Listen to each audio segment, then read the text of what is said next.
Hey, what's up, my Earthlings and fellow beings? It's Rod D on Ninja News, about to make it do what it do. Alright, so I think I'm gonna start off with LeBron James right now. And the Lakers, so sad that they are out of the playoffs this season. Um, the Suns have knocked them out. So this player. Listen, basically, there was a lot of people saying that on the game five, LeBron James had left 5 minutes early, and he shouldn't have left.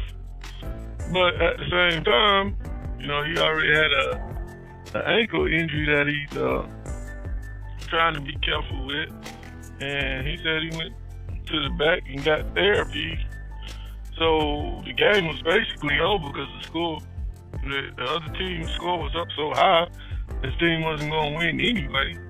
Which all sports they do that all the time. At the end of the game, when it gets so close that you already know who's going to win the game anyway, nobody leaves in their top players if the game's basically already over, man.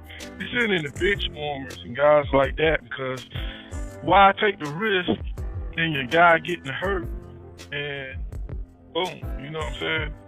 So say he stays in the game for that 5 minutes, even though it's futile, the game's basically over.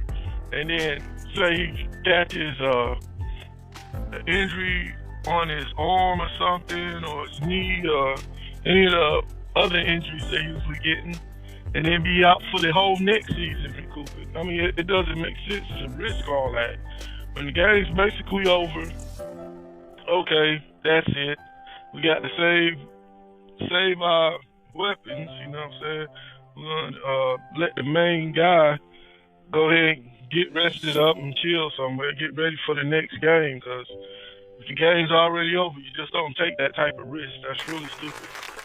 And it's happened times in the past where somebody would do something like that, and then their star player end up messed up, and yeah. So I mean, they just in game five when he went to the back to recruit, and the rest his injured ankle, he was doing what he was supposed to be doing, man. He went back there and got therapy like how he was supposed to do. But I mean, you know how it is, man. You always gonna have haters. I think it's just because he be winning so much. A lot of people be like, I don't like LeBron James. Why? I mean, why? Just because the guy be winning? That's crazy, man. It makes no sense. But especially if you're rooting for another team or whatever, you're gonna come with that foolishness. I can't see it because I'm not a hater. I'm a congratulator. So yeah, all I can say, yeah, the Lakers are out this season, but of course, next season, what's up with that? They gonna come back stronger than ever. So all the haters got their chance to go ahead and talk right now. But thinking that LeBron James supposed to whatever team is supposed to win a series every single year, that's unrealistic. I mean, come on, he's just a human being. He's not a robot. And then, it also depends on his team around him and stuff like that. And then uh, with professional basketball, you're always going to end up getting guys catching injuries and different stuff happening. Uh, the coronavirus happened. They end up having to play in the bubble, and they rushed into this season right behind that. So, I mean, there's a lot going on, man. And ain't nobody can win it all. You know what I'm saying?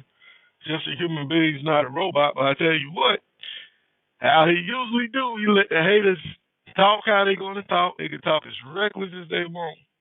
But I tell you what, come next season, hey, he going to be at it, making it do what it do, shutting haters down how he usually do. And I think he like doing that. I think he like shutting down his haters. They let him get all hot, talk all that mess all they want, and he ain't gonna do a lot of back and forth. He's gonna just prove how he's gonna do it on the court, and that's how he's gonna come at it. So I'm just looking forward to see next season. He's gonna put. He's gonna make sure he got everybody in the right place, everything going smooth, and boom, shut this haters down. All right, so the next story that I'm gonna talk about is the double decker airplane cabin, which is it just looks like a weird concept, man. Well, from the design of the double decker airplane cabin, it has like you have a couple of seats raised up, and then a couple of seats regular that's down on the bottom, and it just goes like that, stacked like that, row by row. But the only bad part I see about it is that the guys up top, their their butt is right there where the guys at the bottom face is. I mean, that's why I think that'd be kind of a rough design. I know it's gonna sound crazy, but as soon as I seen the design and how they going with it, first thing I thought of, what about the guy that you sitting behind and your head is level with his butt and the guy goes to fart? You know what I'm saying? I don't know. That's childish, but I just think it's realistic. I'm thinking about that part. I mean, everybody's not as clean and sanitary. You know what I'm saying? Nah, man.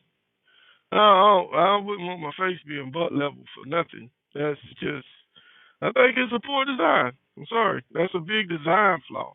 Unless they can make something like a little shielding right there where it could kind of be compartmentalized somehow. But yeah, you never want your to be your head level to be right there by anybody's backside. That's just nah. I don't think that design is going to work. They need to go back to the drawing board with that one, or yeah, like I say, put some kind of partition or something. 'Cause that just didn't look right from the get go. As soon as I seen that, I was like, nah, that's just a rough design. We can't go with that one. Man, and that would yeah, that'd be a no for me. That unless the ticket for that was really cheap, that'd be the only way. The guy sitting up, the guy sitting up seats. That ticket should be more expensive. That's all I'm saying. Cause that, yeah, that would just have to be a no on that one. And there's a story about the Mars lander, and they're talking about fighting dust with dust in a ingenious hack. Um, I'm really into to the whole Mars mission, so I like stories about that.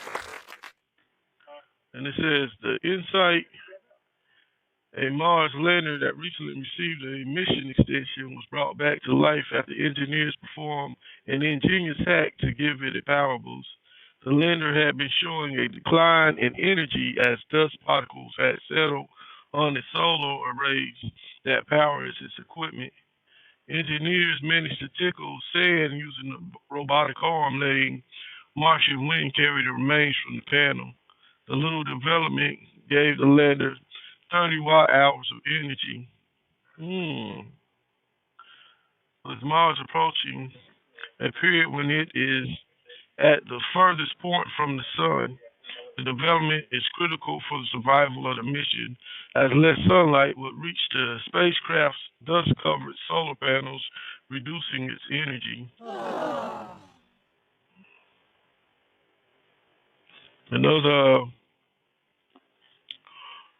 and that's just a genius plan right there because that's always the problem whenever you're doing something with solar panels.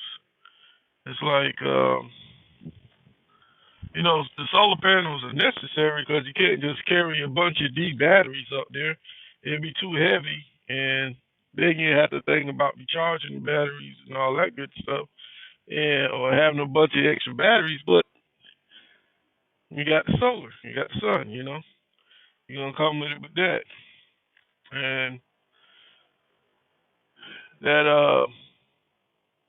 to keep it powered up and keep recharging the internal batteries. But being that Mars is just like being in the desert. What you have in the desert? A bunch of sand, a lot of dust all the time. So they already knew that was going to be a problem. Was figuring ways around that, and that's pretty cool. They could use the army to kind of sweep the dust off of there as best they can, and kind of play with it. It should have had like one arm that has like a broom at the end of it. Like it has like different. It already has different arms that has different tools and stuff like that. But if it just had one tool arm that was like, or even it could look like a tail or something, but it just got a little dust in on it, and it just hits the solar panels throughout the day. Every now and then, it just gives a nice little sweep. Every time it feels on the sensors that it's getting too much dust on the solar panels. I'm gonna have to put that in the suggestion box. I'm gonna put that in the suggestion box next time I'm at the meeting for the Mars mission. All right, man. So, yeah, that's gonna do it for this week. I'm gonna get back at you next week, and how I usually say, y'all be blessed and peace.